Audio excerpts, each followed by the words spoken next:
This is the good news. This is the last PowerPoint standing between you and lunch, so you can relax a little bit, get ready for it. So actually, the last speaker teed this one up really nicely for me, just as a complete coincidence. We're kind of talking today in this session a little bit about the way credential stuffing attacks, scraping attacks, these kind of automated activities impact on web applications, mobile APIs, the websites and services you're putting online for your customers, potentially, if you're running a business. So we're going to talk about the hidden danger of business logic attacks. And listening to some of the other speakers today, passwords has been a big theme, and there's all these problems.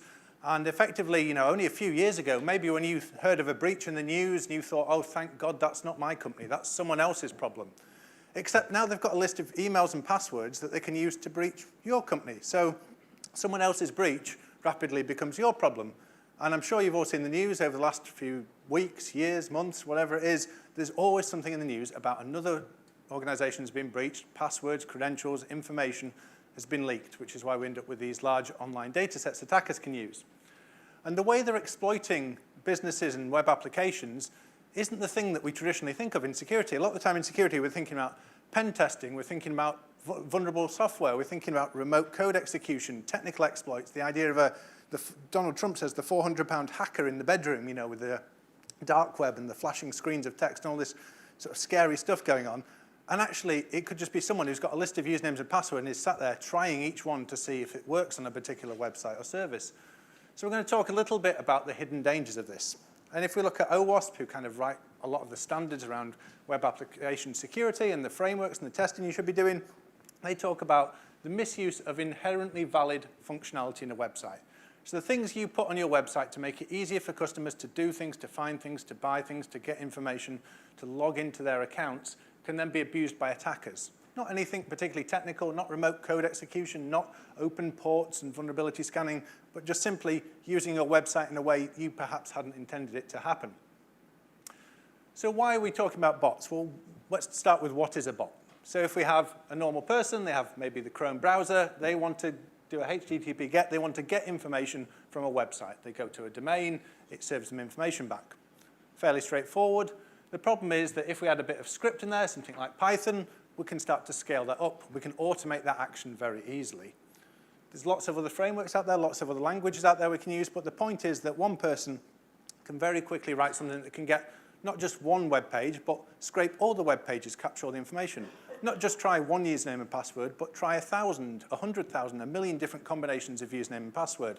And like we talked about earlier in the previous session, it only takes one to get through for that to be a success. So the costs are very low because you're just automating normal browsing activity. The company I work for, Netacea, based in Manchester, we do bot management.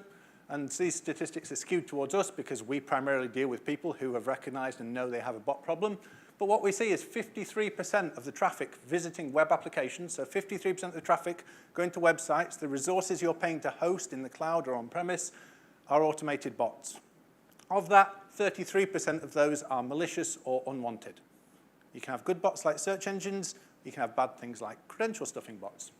And when we look at the retail and travel sector in particular, it gets really weird because 9 out of 10 log-in attempts to their systems are automated. That is not a real customer trying to log into their account. That is a bot. That is an automated threat. That is something trying to get in and extract information using those credential dumps that we've started seeing appearing online. So like I say, there's good bots out there. There's things like search engines. They might have uptime checkers to check your website is working. You might have security scanning tools that fire off and look through your website to see if there's anything untoward in there. You have partners who might actually legitimately use automated tools to gain information on pricing, on packages you're offering, and all sorts of different things. Or you might, if you're in retail or travel, want to appear in a price comparison site. You want to be there because it directs users to you because you have a competitive price. You might see this, again, as a bad thing. There was a case where Ryanair and Expedia went to court over this because anyway, they were scraping them. They were taking huge amounts of information from the Ryanair website to see what the up-to-date pricing was to compare it with the other airlines. You might not want that to happen. That might be a drain on your resources. That might actually knock your website over and stop real customers accessing it during peak times. Trading seasons, Black Friday, things like that, huge volumes of traffic from competitors trying to keep up with your pricing could actually impact the journey of your real users, stopping them buying things, goods, services. And then we've got the bad bots out there. Spinner bots, ticketing bots. These are interesting. So this is inventory hoarding, effectively, that we're talking about here, where they're going on a website, they're putting a ticket in a basket for an event, and then they're trying to sell it on a third-party site elsewhere. This is why when you add things to baskets, it often says you've only got 20 minutes to check out, because what they're doing there is zero risk. They've written a program that says, put as many tickets or items, high-value items, the latest iPhone in a basket, try and sell it somewhere else at a small profit. As soon as someone buys it, you click through the checkout process and check it out and sell it on to them. So from your point of view as a business, all your stock, all your tickets are in baskets. You can't sell those to other customers. You're holding them thinking someone is about to buy these, and then maybe that doesn't happen. Maybe that attacker isn't able to resell them elsewhere. So if you're an airline, if all the seats from your airplane appear to be booked out all the time, you can't sell them to real customers. And the attackers, if they don't manage to sell them, will just dump them at some point, by which point you've lost a real customer potentially. So inventory hoarding. Scraping, content harvesting. You might run a service, you might run a website. I was talking to a guy a little while ago at another event who worked for estate agents. And one of the problems they were facing was their website was being scraped. Someone was taking all their listings, posting them on a third-party site with adverts. And again, this is out of your control, so that could be for gambling, pornography, anything they want. But because of their search engine optimization was very good, when you were searching for property in the area, they were coming up first, and they were getting calls saying, I've seen this property on your website. And they were confused because, well, we haven't had any views on that, or this doesn't match up. And it turns out they were just taking all the information, posting it somewhere else, and then adding adverts to monetize it. If you work in print media, if you can take all the contents of the Times Online or someone else, place it somewhere else, and then put adverts alongside it, you can make money off someone else's content, someone else's intellectual property. Depending what you're doing, that can vary from a minor annoyance to actually a real threat to your business model. Account takeover, by far the most prevalent. Logging into accounts, and we'll get into this a little bit more in detail as to why that could be a problem for you, even if you're not someone who says, we're not a bank, we're not a large fintech, what's someone going to go after our accounts for? Well, there are reasons for that. Sneaker bots. Has anyone come across sneaker bots, by the way? These are fascinating. These are buying designer trainers and luxury goods online. So that can be a teenager in a bedroom who wants to buy the latest pair of trainers. They download some software to do this. They have access to a proxy network, a network of hundreds or thousands of different exit nodes they can come out of, and they're just firing almost like a DDoS attack at retailers' websites saying, as soon as those trainers become available, buy them for me. And it's really funny because this particular industry, it's actually driven by this trading market. There's sites like StockX who sell these, and they track them like stocks and shares because the value of these things goes up based on their scarcity. So people are competing for this. They're doing it like real-time trading. These people are saying, we will offer you a sneaker bot service that is hosted in a cloud data center that is within 1 millisecond of the retailer's cloud data center. They're trying to trade it on like small latencies that we can get you there with a millisecond advantage so you can buy those trainers before someone else. Interestingly, some of the ways retailers are fighting back against this, they'll put a listing up for one left shoe for £10,000 and bots will buy them. Because they don't realize, they don't read the text on it. It says, if you're a human, whatever you do, don't add this to the basket. The automated attacks just go through. But if you're on a shared platform or some shared hosting, this can impact everyone else using those same networks, just because some teenagers in a bedroom want to buy some ugly-looking shoes. Carding attacks, again, there's huge lists online of stolen credit card data. How do you validate this? Well, you find a site that offers the ability to pay by card. So if you go on a website, they have maybe a quick checkout where you can quickly add in some details, put in your card information. Well, an attacker can automate that and check out whether 1, 10, 100, 1,000 different credit cards are valid. Or in the worst case scenario, they only have partial credit card data. So they say they've got the number, they've got the expiry date, but they don't have the CV2 number off the back of it. Well, it's a 3-digit number. So I'll launch 1,000 different attempts to see if I can guess what that number is. If it says, yep, that card's valid, we can add that, then you know you've got a successful credit card there. It's a pain to you as a website because you're being bombarded with traffic, but then your payment gateway provider gets annoyed because you're being used to crack card details. You may then see sales going through that are fraudulent. They then have to do chargebacks. They then might say, we're going to cut you off because you're being a source of card fraud. They then might, at your next renewal, put up your fees because of that. So the impacts can be quite bad for you. And then we have things like this, and I appreciate at the back it's very hard to see. But this is the user agent of Googlebot. So when Googlebot visits your website to search it, to see, add you to the Google search indexes, they present themselves and they say, I am Googlebot. This is me. I'm not Chrome browser. I'm not Firefox. I am Googlebot. So you think that's good. And a lot of the technologies we have in place, the web application firewalls, the CDNs, the networks we have in place to protect our websites, will say, whatever you do, we need to whitelist Googlebot because it's a good thing. So in this case, the attackers just claim to be Googlebot. And when you look up the data center they're coming from, these are not Googlebot's data centers. These are not even Google data centers. They're coming from somewhere else. But time and time again, web analytics packages that you're using to drive decisions within your business are completely skewed. You're just going, why am I seeing 30% of my traffic coming from Google search bots? Well, it's not. That's a competitor scraping you. That's someone trying to do something else. In the most weird and wonderful cases you get, Googlebot should be just scraping your website, just getting content. And you start looking through your logs and you see Google's posting things to an account login page. Why is Google trying to log into something? Well, it's not. It's not Google. But we don't always have the tools and processes in place to pull that data out. So it can be very hard to tell good from bad sometimes with these things. And of course, when you're dealing with bots, you've got to be very careful for your business not to cut off the good bots that help promote your business, drive your business, but you also don't want to become a victim of an attack, so you're constantly stuck in the middle there. So why does it matter? Why do we care if someone else has been breached? We have a charity website that allows you to sign up for a basic package and say, well, I want to donate this much a month to the Cats Foundation. So why does it matter? Why am I worried about credential stuffing, account takeover? It's not going to be an issue to me. But if you think about it, an attacker starts off with an email and password list. That's all they have on someone. They have some information that's, this is their email, this is the password. Actually, these days, you probably find an email and about 10 to 20 different passwords associated with that user. So if they're using variants on a theme, you can sometimes work those out anyway. But we start off with that, and we credential stuff those against services. Now, we might go for common online services. If anyone here has a Spotify family plan, you're not using all the accounts, log in and check that that hasn't been compromised and that someone isn't reselling it. It does happen very frequently. But it's not always high-profile things like that.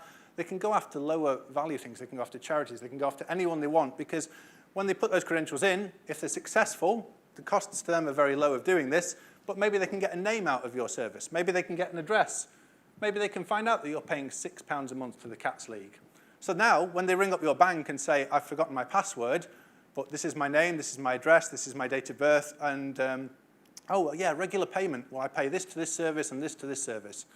That's suddenly going to help them commit fraud in your name. So you can suddenly be the source of breaches for other organizations. So it's not always about that you have high-value information, but it's about what the attackers can do, starting from an email and password list to build out, to start doing identity theft, to start doing fraud.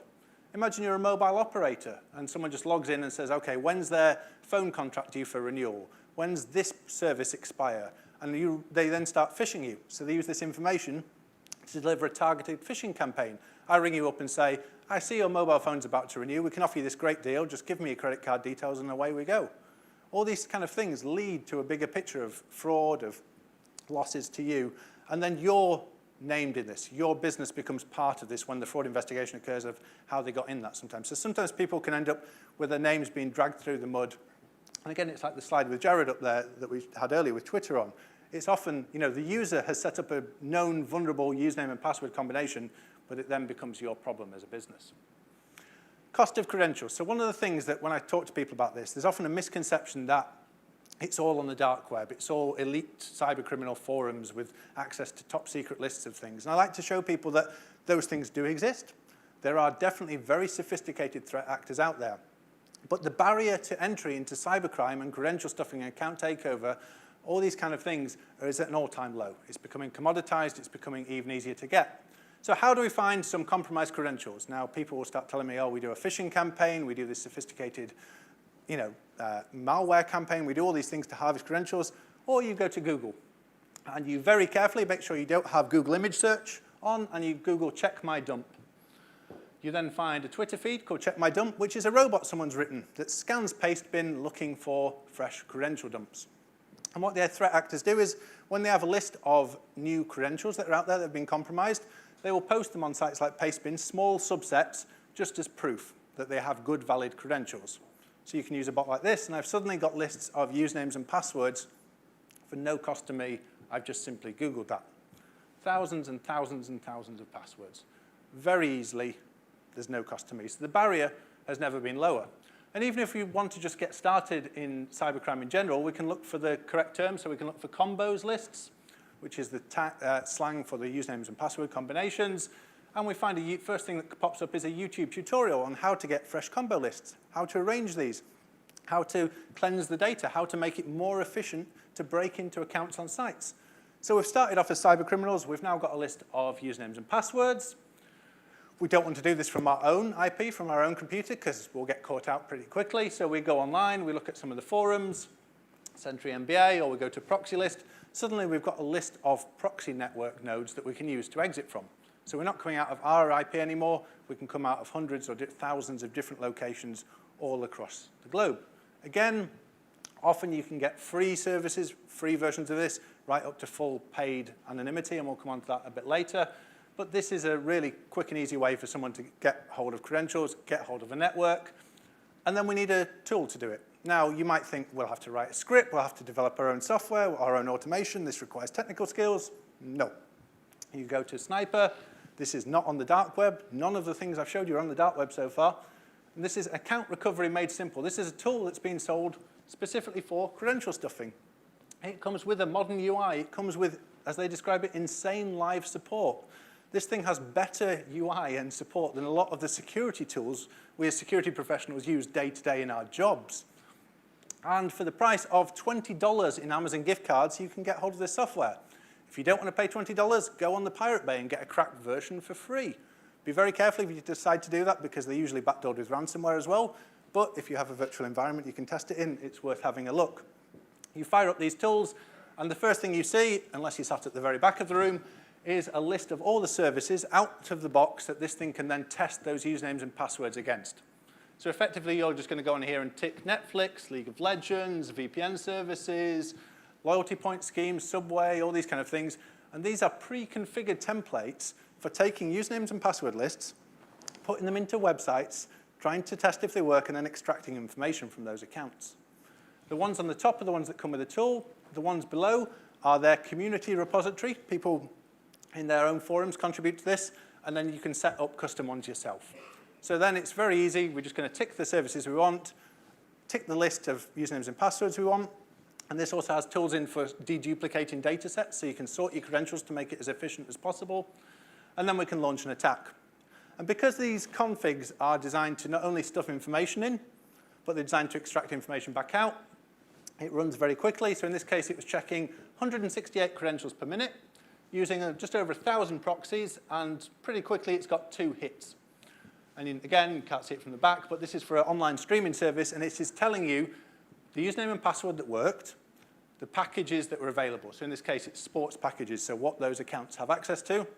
So you can then take the list of known good accounts and resell those online. There's sites like Parade Shop that sell accounts for streaming services. They sell point schemes. Dunkin' Donuts, the donut shop, has been breached twice with credential stuffing attacks in the last year. Even they can't sugarcoat that one. Oh, nearly. One day that joke will work. So when we're talking about this attack, we often think of our attack surface and our risk in terms of our main website. And this is where we're going wrong, because as we look at the configs that are in this thing, what we're seeing the attackers do is they're no longer targeting your front door of your main website where you're thinking, well, I'll put some JavaScript on there to detect whether they're a real user, or I'll server capture.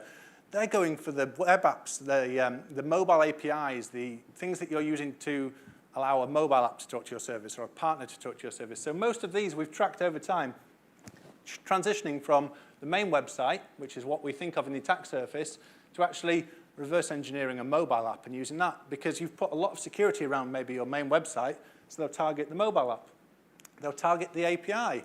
Or maybe if you look at things like open banking and these regulations we're moving towards with fintechs, they'll just use a third party. So if a third party application can talk to your API and get information about an account, then it doesn't matter what you've got on your website, they can start to use that to stuff credentials in. And we're seeing this more and more where you've got this sort of supply chain risk of you're opening up your services so people can access loyalty point schemes from 20 different retailers.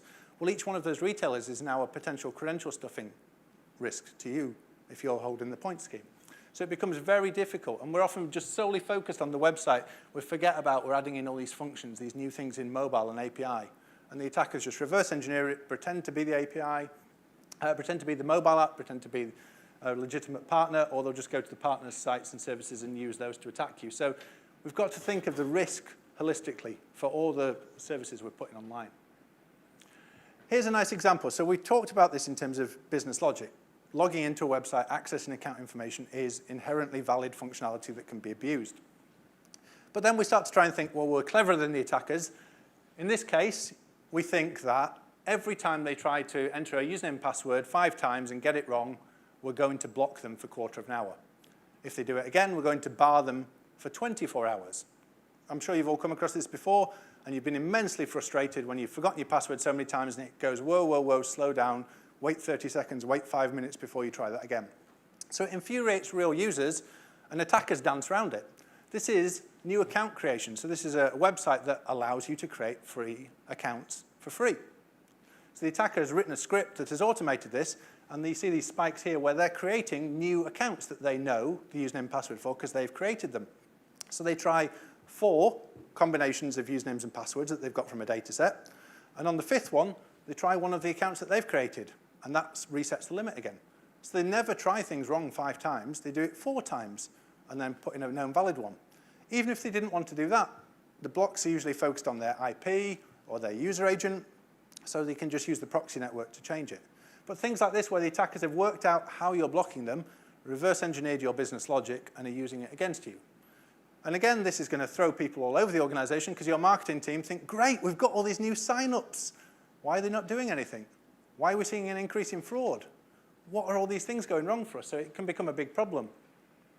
The traditional mitigations we put in place as well, block or limit. We've talked about the proxy networks. If you block someone and say, that's a bad IP address, we know that's someone trying to do something bad against our site, well, it's very cheap and easy to get another IP address, and thousands of IP addresses. We've seen the botnets, the Internet of Things, proxy networks, all these problems going out there. Capture. You know, you might think, well, we'll put a capture on our site. A lot of websites are reluctant to do this because it impacts on the user experience, and, you know, multi-factor authentication, absolutely a great thing to do to protect accounts, but when you start to add these in, it can impact on the user conversion rates and cause you problems. And in this case, captures, there's a service called 2Capture. For 50 cents, they will solve 1,000 captures using real people for you. So as an attacker, things like 2Capture, plug and play with those tools so you can automatically solve captures using a network of real humans in a country where labor is cheap enough that they can justify doing that. So it becomes very difficult for you. Or you start to do the user behavioral thing, which is the sort of more advanced solutions, and you'll see the Akamai's and Cloudflares of the world doing these things to try and detect whether a user is real, whether they're moving their mouse, whether they're typing in a normal way. It does offer some protection against basic bots, but they'll do things like they'll rotate to your API because you don't have as much protection there. Or they'll start to spoof user behavior. And because you're putting this JavaScript in the attacker's domain, you're sending it to them and saying, we want to check what fonts you have. We want to check you're a real user in a real browser.